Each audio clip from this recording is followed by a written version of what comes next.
नमस्कार. ओंकार क्लासेसच्या तासगावच्या बॅचच्या सर्व विद्यार्थ्यांचे क्रॉपच्या या व्हिडिओमध्ये स्वागत आहे.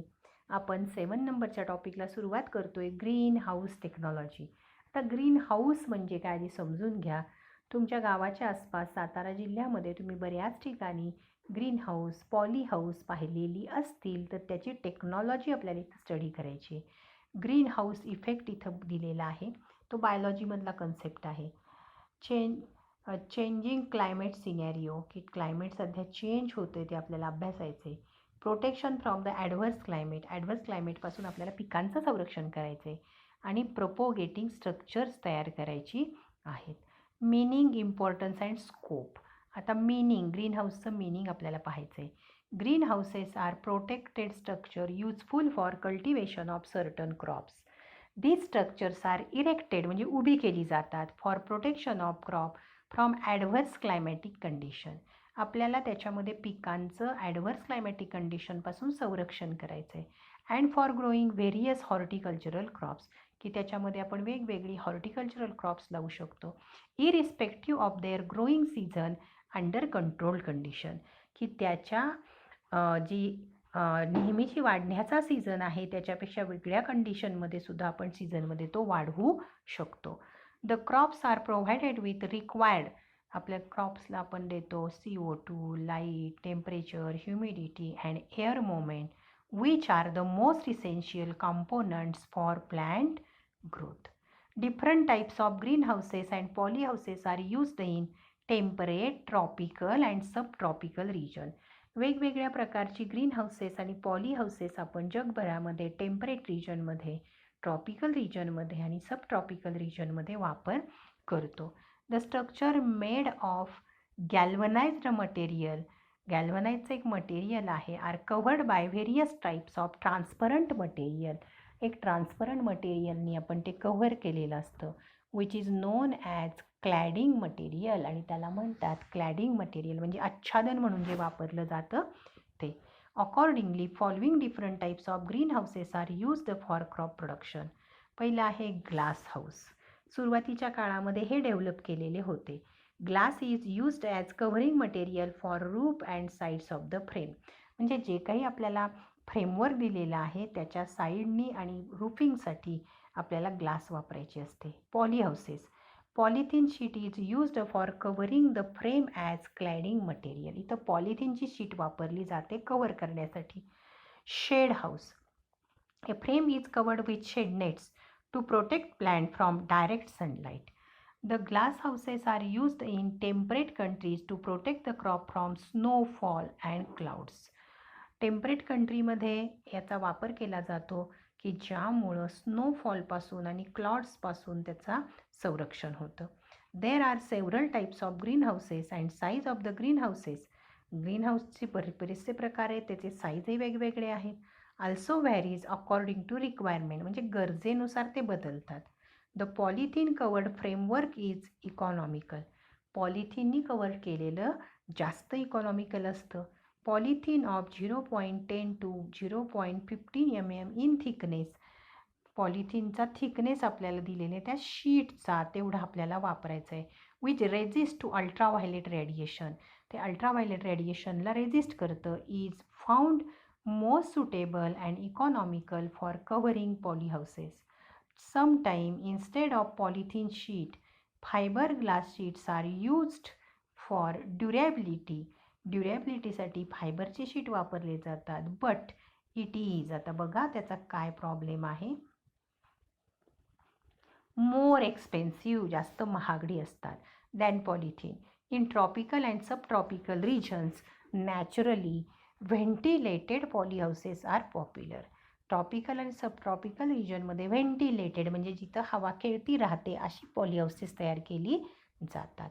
Importance of green house technology. आता इथं आपल्याला बरेचसे पॉईंट स्टडी करायचे आहेत. पहिला पॉईंट बघा, the yield may be 10 to 12 times higher than that of outdoor cultivation depending upon the type of greenhouse.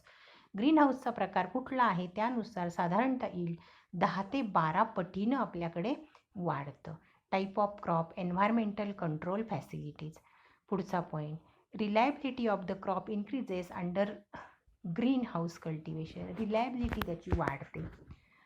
Ideally suited for vegetables and flower crop, especially cut flower, म्हणजे flower क्रॉपसाठी आणि व्हेजिटेबलसाठी हे suitable असतात.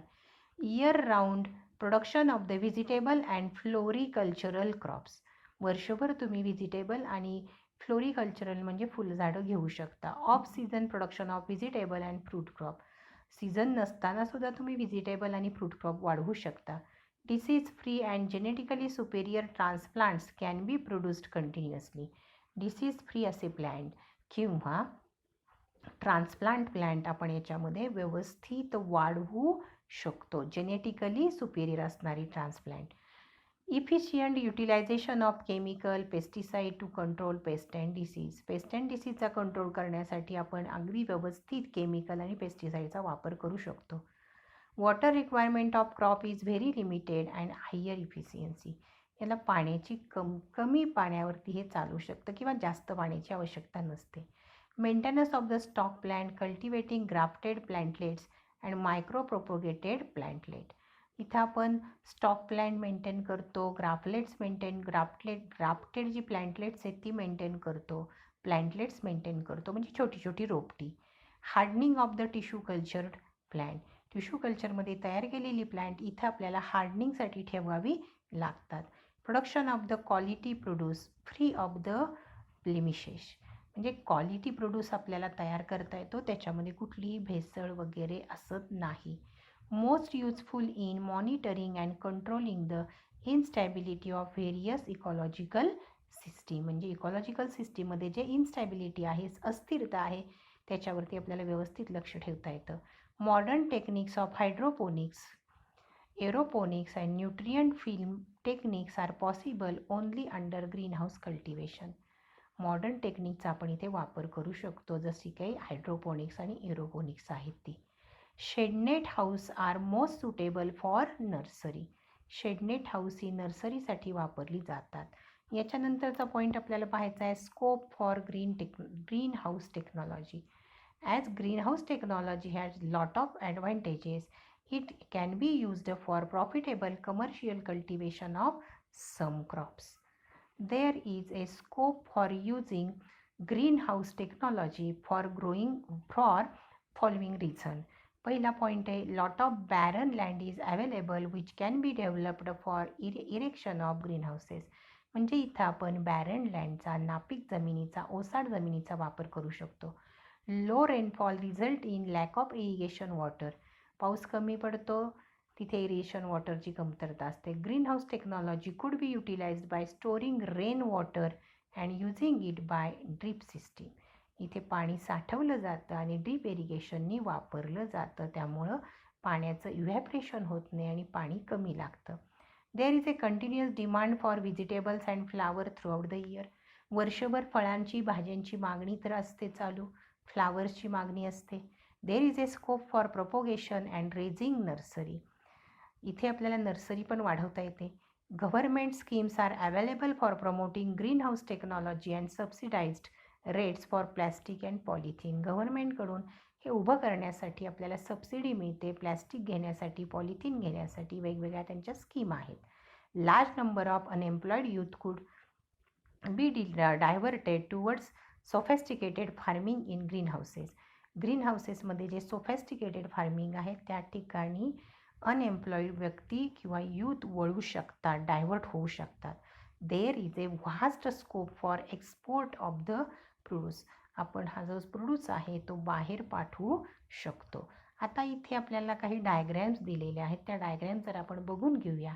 Types of green houses based on the shape and structure, पहिली diagram आहे single span green house, दुसरी आहे मल्टी स्पॅन ग्रीन हाऊस, तिसरी आहे इव्हन स्पॅन ग्रीन हाऊस, नंतरची डायग्रॅम आहे बघा अनइव्हन स्पॅन ग्रीन हाऊस, नंतरची आहे ridges and furrow green house, नंतरची आहे सॉ टूथ ग्रीन हाऊस, त्याचे आकार कसे आहेत बघा, नंतर आहे नॅचरली व्हेंटिलेटेड ग्रीन हाऊस, त्याच्यानंतरचं नाव आहे किनॉनसेट ग्रीन हाऊस आणि त्याच्यानंतरचं आहे टनेल टाईप ग्रीन हाऊस.